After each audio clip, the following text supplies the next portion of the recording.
Selamat datang di Beetle Channel, semoga kita bahagia. Jangan lupa subscribe, like, komen dan share agar channel ini semakin berkembang. Terima kasih. Bab 101 Jenderal di Surga. Feng Tua, Xiao Feng, karena kalian berdua ada di sini hari ini, maka mari kita diskusi terbuka. Apakah kalian semua akan membeli peternakan babi? Dalam pertemuan Departemen Pertanian, para pemimpin duduk di satu sisi, sementara Feng Yu dan ayahnya duduk di sisi lain meja pertemuan. Chief Officer, mari kita jujur satu sama lain. Semua orang di sini harus tahu tentang situasi peternakan babi. Jika peternakan babi dapat menghasilkan uang dan saya ingin membelinya, Anda tidak akan menjualnya kepada saya. Kami tidak akan melakukan bisnis apapun yang akan kehilangan uang. Sekarang, kami memiliki pakan ternak, teknologi, uang dan kami ingin membantu distrik kami.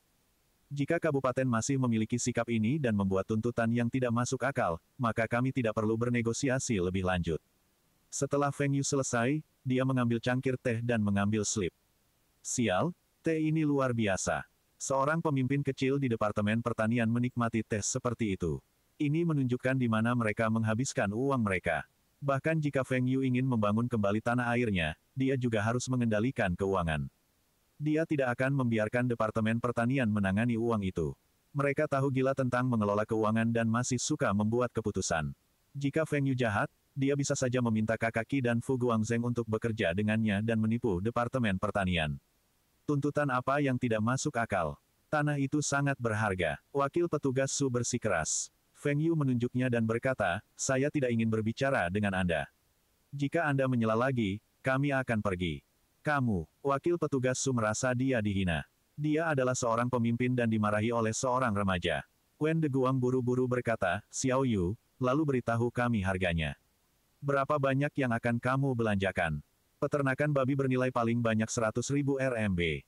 Saya akan menawarkan 200.000 RMB untuk tanah di sekitarnya. Adapun babi di peternakan, berdasarkan harga pasar, itu bahkan tidak layak 10.000 RMB. Tapi saya akan menghitungnya sebagai 10.000 RMB. Totalnya adalah 310.000 RMB. 310.000 RMB. Ini terlalu sedikit. Itu adalah sebidang tanah yang besar, dan peternakan babi itu tidak mungkin hanya bernilai 100.000 RMB. Kemarin Anda mengatakan bahwa Anda akan menawarkan 500.000 RMB. Chief Officer kecewa. Jumlah itu terlalu sedikit. Meskipun, apa yang dikatakan Feng Yu masuk akal, tapi apa yang bisa dia lakukan dengan 300.000 RMB? Dia tidak bisa melakukan perubahan apapun pada kabupaten, apalagi menorehkan prestasi. 500.000 RMB, tetapi Anda masih harus memenuhi persyaratan saya. Chief Officer, Anda harus tahu tentang lokasi sebidang tanah itu. Hal ini tidak dekat dengan desa atau toko apapun. Kondisi jalan juga tidak bagus. Jalan tanah itu penuh lubang, dan akan merepotkan kami untuk mengangkut babi-babi kami. Kami bisa memperbaiki jalan untukmu. Maka nilai tanahnya harus lebih tinggi. Kata Ketua Erwira. Bagaimana dengan ini? Saya akan meningkatkannya sebesar 100.000 RMB. Ini 100.000 RMB. Ini harus cukup. Juga, saya perlu memperluas dan meningkatkan kandang babi setelah tahun baru. Bahan yang saya butuhkan akan dibeli dari departemen Anda.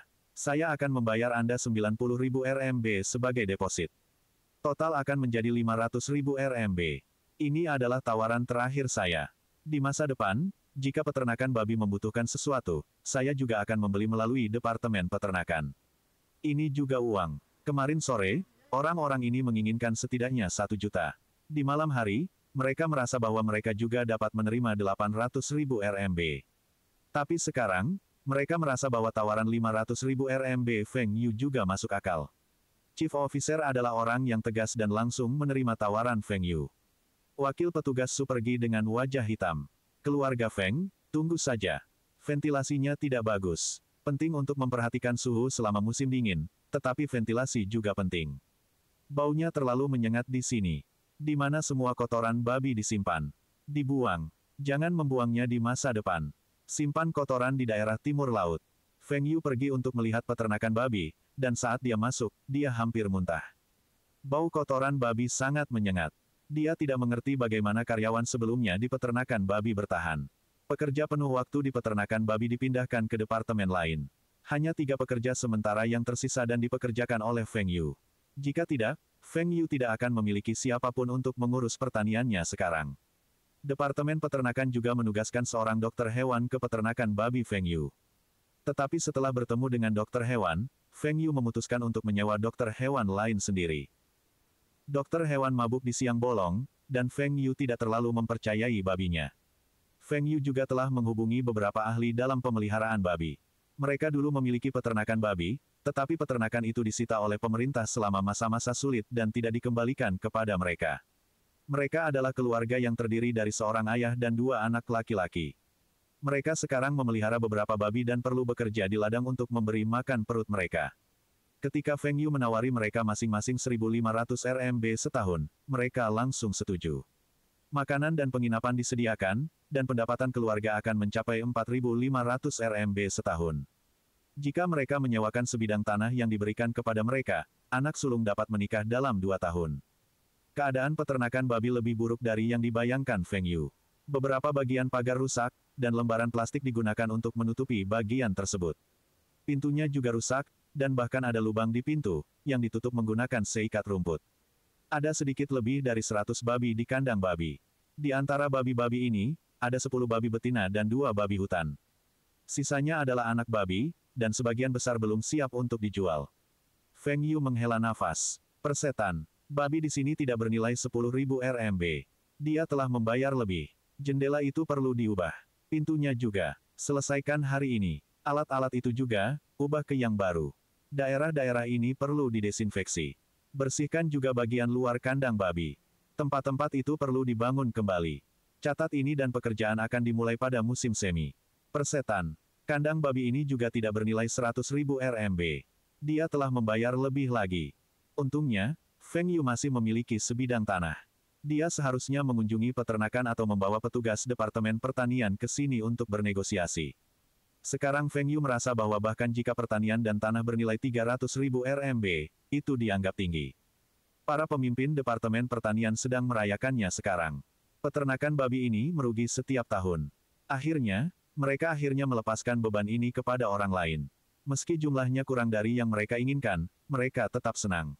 Jika bukan karena Feng Yu membeli tanah pabrik dengan harga tinggi dan bertindak seperti Taipan kaya, para pemimpin akan setuju untuk menjual sebidang tanah, bersama dengan peternakan babi kepadanya seharga 300.000 RMB.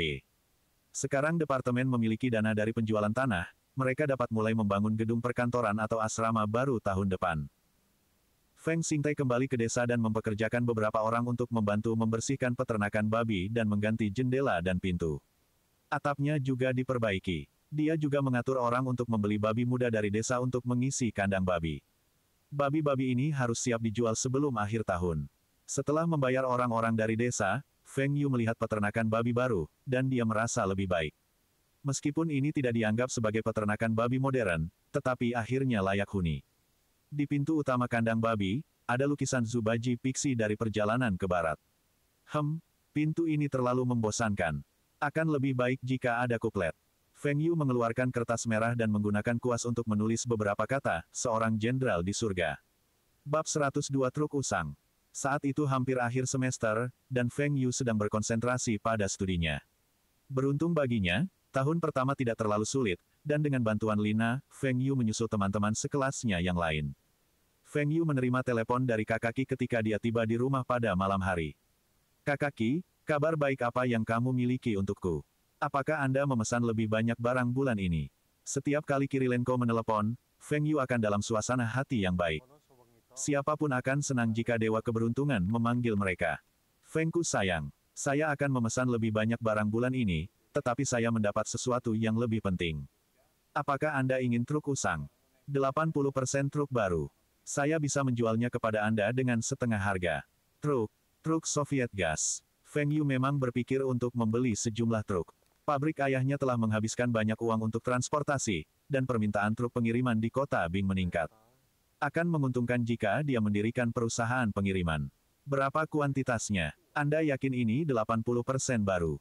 Minimal 50 truk. Maksimal 80 truk. Semua diproduksi tahun lalu. Ada yang diproduksi untuk militer dan jarang digunakan. Mereka bahkan belum melewati periode run-in. Tapi untuk beberapa alasan, truk ini akan menjadi usang setelah tahun baru. Orang-orang ini tidak tahu malu. Diproduksi pada tahun 1987 dan belum benar-benar dimanfaatkan. Begitu cepat usang. Kakak Qi, aku ingin bekerja denganmu untuk jangka panjang. Apakah akan berisiko jika Anda melakukan ini? Jika Anda membutuhkan uang, saya dapat meminjamkannya kepada Anda terlebih dahulu. Saya tidak akan membebankan bunga kepada Anda. Feng Yu tidak ingin Kirilenko mendapat masalah. 2 tahun berikutnya adalah waktu terbaik untuk mengimpor dari Uni Soviet. Untuk keuntungan yang sangat sedikit ini, mereka mungkin mempertaruhkan keuntungan yang lebih signifikan di masa depan. Tidak mudah untuk membangun hubungan ini dengan Kirilenko, dan akan sulit untuk mencari orang lain. Hahaha. Feng, apa yang kamu katakan membuatku sangat bahagia. Tapi kali ini bukan aku.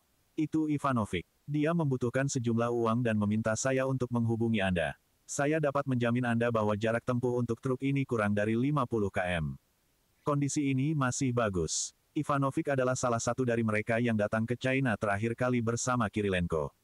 Pangkat ayahnya di tentara Soviet lebih tinggi dari ayah Kirilenko. Feng Yu sangat lega ketika dia tahu bahwa bukan Kirilenko yang mengambil risiko. Truk-truk ini telah menempuh perjalanan kurang dari 50 km dan bahkan belum menyelesaikan periode run-in. Oke, saya akan mengambil semua truk. Bagaimana dengan ini? Beberapa hari kemudian, ketika sungai membeku, kendarai truk saja dan dengan cara ini, truk dapat menyelesaikan periode run-in.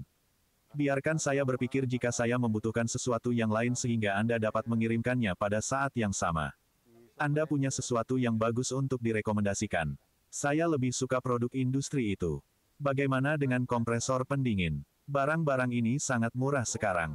Tidak ada pasar. Anda bisa menjualnya ke selatan.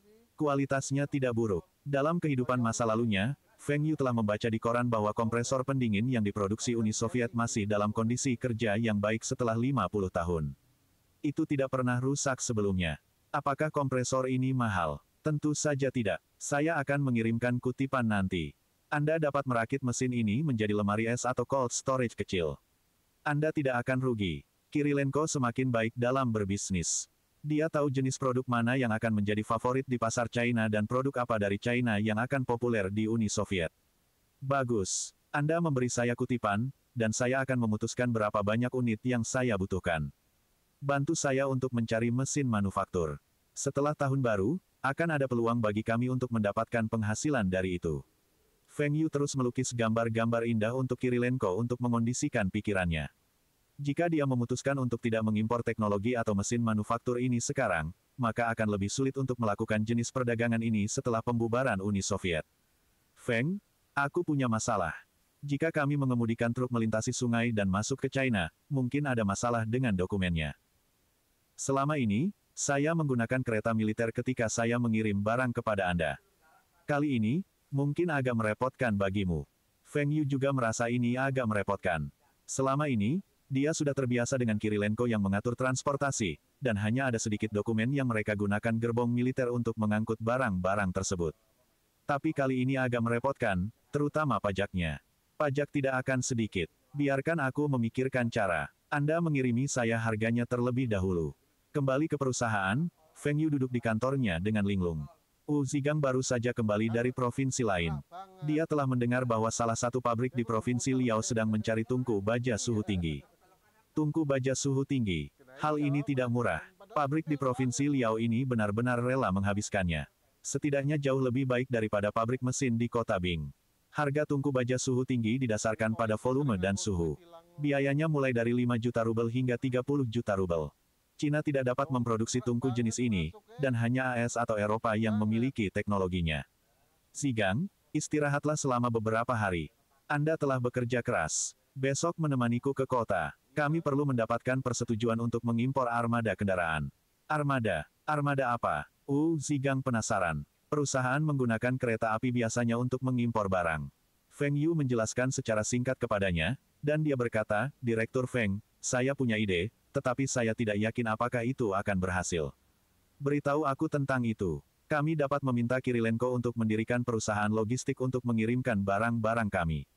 Dengan cara ini, kita hanya perlu membayar pajak untuk barang dan bukan untuk armada. Setelah armada sampai di sini, kami meminta Kirilenko untuk menulis IOU kepada kami, yang menyatakan bahwa dia berutang uang kepada kami dan tidak dapat membayar kami. Kami kemudian dapat menyimpan armada truknya sebagai pembayaran hutangnya. Dengan cara ini, kita tidak perlu membayar pajak. Mulut Feng Yu terbuka lebar karena takjub. Kenapa dia tidak memikirkan ide ini? Metode ini biasa digunakan dalam kehidupan sebelumnya untuk pasar properti. Yang diperlukan hanyalah beberapa hari proses hukum dan masih dapat menghindari pajak. Zigang, kamu sangat membantu. Setelah hal ini selesai, Anda akan mendapatkan hadiah 10.000 RMB. Tidak perlu terlalu banyak. Zigang menyeringai lebar. Itu menyelesaikannya. Anda telah menabung begitu banyak untuk perusahaan, dan Anda pantas mendapatkannya. Oke, Anda bisa melapor hari ini. Seseorang tidak boleh pelit terhadap bawahan, apalagi bawahan yang mampu berpikir out of the box. Dengan cara ini, bawahan ini akan bersedia melakukan yang terbaik untuk perusahaan dan membantu perusahaan untuk mencapai keuntungan yang lebih tinggi. Di malam hari, Li Xiqiang membawa kembali kutipan untuk kompresor pendingin yang dikirim melalui faks oleh Kirilenko. Feng Yu melihat kutipan itu, dan memang, harga yang dikutip oleh Kirilenko sangat rendah. Jika dia bisa menjual kembali kompresor ini ke selatan atau membuat lemari es, dia seharusnya bisa mendapatkan setidaknya 30% keuntungan. Feng Yu segera menelepon Kirilenko dan menyuruhnya untuk mencatat berapa banyak beban yang dapat ditahan oleh sungai beku itu. Feng Yu ingin truk membawa jumlah maksimum kompresor. Dia juga menginginkan semua truk. Setelah itu, dia memberitahu Kirilenko tentang idenya untuk menghindari pajak dan meminta Kirilenko untuk mendaftarkan perusahaan logistik. Uang untuk kompresor akan ditransfer terlebih dahulu, dan pembayaran truk akan ditransfer ke rekening lain atau menggunakan barang jenis lain untuk barter. Setelah mereka selesai mendiskusikan rencana mereka, Feng Yu bertanya kepada Li Xiqiang tentang prosedur mendirikan perusahaan logistik. Li Xiqiang merasa itu aneh. Seharusnya tidak menguntungkan untuk menjalankan perusahaan logistik. Hanya kendaraan, itu akan menjadi investasi yang cukup besar. Feng Yu memberitahunya bahwa Kirilenko ingin menjual armada truk usang yang diproduksi tahun lalu kepada mereka, dan seperti yang diharapkan, Li Xiqiang terkejut. Feng Yu tidak menyangka generasi kedua tentara Uni Soviet akan berani melakukan ini, apalagi Li Xiqiang. Tapi siapa peduli, semakin berani mereka, semakin baik bagi Feng Yu. Jika mereka berani menjual pesawat atau meriam, Feng Yu akan berani membeli. Catatan penulis, ingat dulu ada banyak truk gas di Provinsi Longjiang yang digunakan untuk mengangkut barang dan mengangkut orang. Bab 103 Perkembangan Perusahaan Mesin.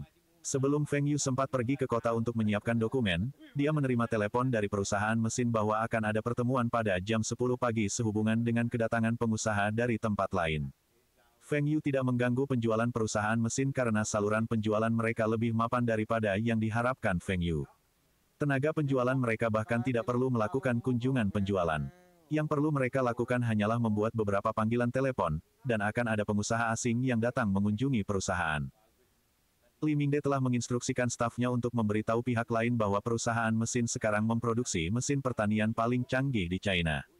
Desain dan kualitasnya semuanya di atas rata-rata, tetapi harganya hanya sedikit lebih tinggi.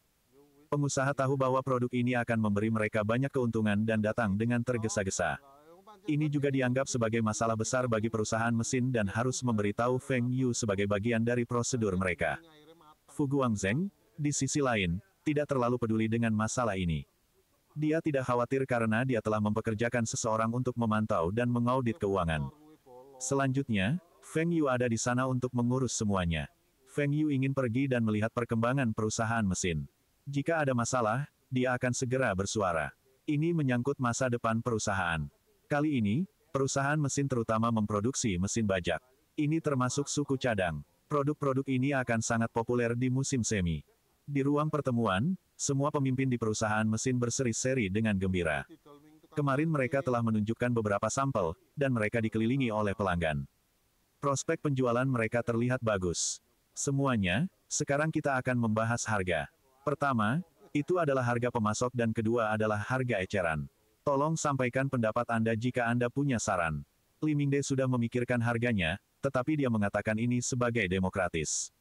Di masa lalu, bawahan ini akan menolak atau mengatakan beberapa jawaban yang ambigu.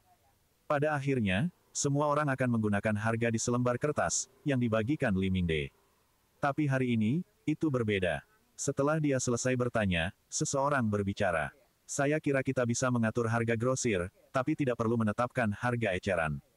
Pasar berkembang pesat sekarang, dan jika kita menetapkan harga eceran, terutama jika kita menetapkan harga eceran terlalu tinggi, akan sulit bagi kita untuk menangkap pangsa pasar dengan cepat. Feng Yu memandang Li Mingde dan berkata. Li Mingde memandang Feng Yu dengan sedih dan berkata, Xiao Feng, kamu tidak memahami pasar dengan baik. Kualitas mesin kami lebih baik dan lebih tahan lama. Tentu saja, kita harus menetapkan harga yang lebih tinggi. Feng Yu menggelengkan kepalanya, manajer umum Li, saya merasa harga grosir ini juga sangat tinggi. Apa hal terpenting bagi kita sekarang? Ini pasar. Jika kami dapat mendorong produk kami ke seluruh China dan membiarkan posisi merek perusahaan mesin kota Bing kami di benak konsumen, maka itu sangat berharga bahkan jika kami harus menderita kerugian sekarang. Selain itu, jika kita menggunakan harga lama, keuntungannya juga tidak sedikit. Tidak perlu menaikkan harga. Li Mingde tidak mengatakan apa-apa selain melihat ke kepala departemen penjualan. Kepala departemen penjualan segera membalas, Xiao Feng, Anda pikir kami tidak membutuhkan uang? Tidak sedikit. Tidak perlu menaikkan harga. Li Mingde tidak mengatakan apa-apa selain melihat ke kepala departemen penjualan. Kepala departemen penjualan segera membalas, Xiao Feng, Anda pikir kami tidak membutuhkan uang untuk mesin manufaktur kami? Anda pikir teknologi tidak butuh uang? Jika harganya sama, mungkin ada beberapa keuntungan. Tapi kapan kita bisa menutup biaya kita? Feng Yu tetap diam. Sepertinya semua orang menentangnya. Tidak peduli apa yang dia katakan, tidak akan ada perbedaan. Biarkan saja. Mereka tidak memiliki konsep branding. Jika merek tersebut didirikan dan memiliki posisi yang kuat di benak konsumen, memberikan kesan kualitas dan daya tahan yang baik kepada konsumen, dan mereka menaikkan harga untuk menjadi merek papan atas, mereka akan menghasilkan lebih banyak keuntungan. Lupakan. Dia malas berdebat dengan mereka. Ketika Feng Yu menjadi pemegang saham utama dalam waktu 1 hingga 2 tahun, dia ingin melihat apakah mereka masih bisa begitu sombong. Ada lagi yang keberatan. Kemudian itu menyelesaikannya. Kepala departemen penjualan akan menandatangani kontrak dengan dealer tersebut nanti. Ketika produk ini terjual, Anda masing-masing akan mendapatkan bonus besar. Bonusnya tidak akan kurang dari 100 RMB. Semua orang bertepuk tangan kecuali Feng Yu. 100 RMB dianggap sebagai bonus besar. Tunggu sampai setelah tahun baru dan inflasi meningkat, maka mereka akan tahu bahwa uang mereka tidak berharga. Di sore hari, Feng Yu melihat upacara penandatanganan kontrak. Mesin-mesin itu lebih populer dari yang dia duga.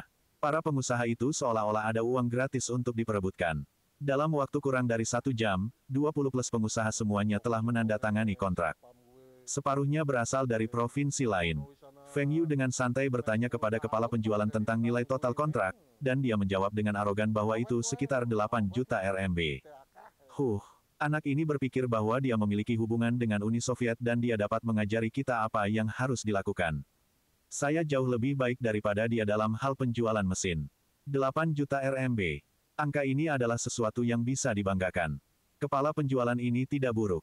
Berdasarkan biaya dan harga pemasok, setelah dikurangi pajak, keuntungan seharusnya sekitar 20% yang berjumlah sekitar 1 juta keuntungan. Tapi ini hanya fase awal. Jika mereka meningkatkan saluran penjualan dan pabrik meningkatkan produksinya, seharusnya tidak ada masalah untuk keuntungan lebih dari 10 juta RMB.